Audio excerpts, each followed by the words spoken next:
İza ədbərən nas. İslam peyğəmbəri buyurur ki, elə ki ölən adamı gətirdilər, qoydular torpağın içərisinə, onun üstünü örtdülər və qayıtdılar, getdilər.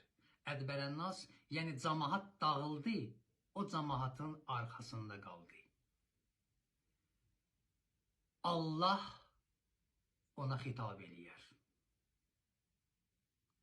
Ya əbdi, ey mənim qulum, bəqitə faridə vahida, qaldın tək.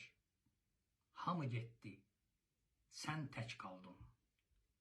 Və tərəkukə fi zülmətil qəbir, hamı, oğul, ata, dost, qohum, tanış, qonşu, hamı səni bu qəbrin qaranlığında tərk elədilər, getdilər.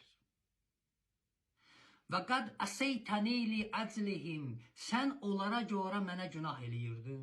Və tərəkukə fi zülmətil qəbir. Amma onlar hamısı səni bu qəbrin qaranlığında tərk elədilər, getdilər. Və ənəl ərhəmukəl yo rəhmətən. İndi mən sənə rəhmət eləyəcəm.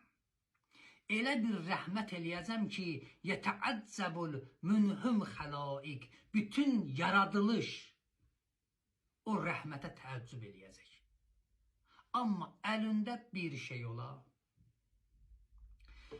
Dünyada görürsən, insan bir yerə gedəndə heç vaxt əli boş gedməz. Yəni pulun da olmasa bir yerə ki qonaq gedirsən, sən pulun da az olsa gedərsən ucuz qiymətə bir şey alarsan, onu belə qəşəng, bəzəkli kağıza bükərsən, belə bəzək verərsən, üzvə tutub apararsan, əli boş gedmərsən.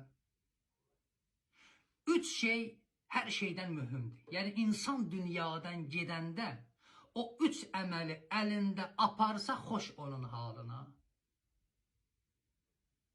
Bu üç şey biri-birinə zəncir kimi bağlıdır.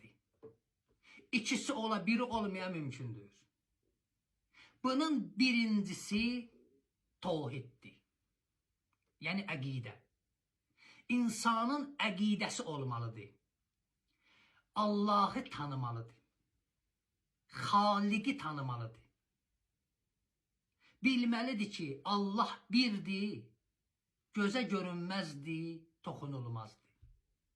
Tevhid dərsidir. İnsanın buna əqidəsi olmasa vay insanın halına. Birinci tevhid. İkincisi namazdır.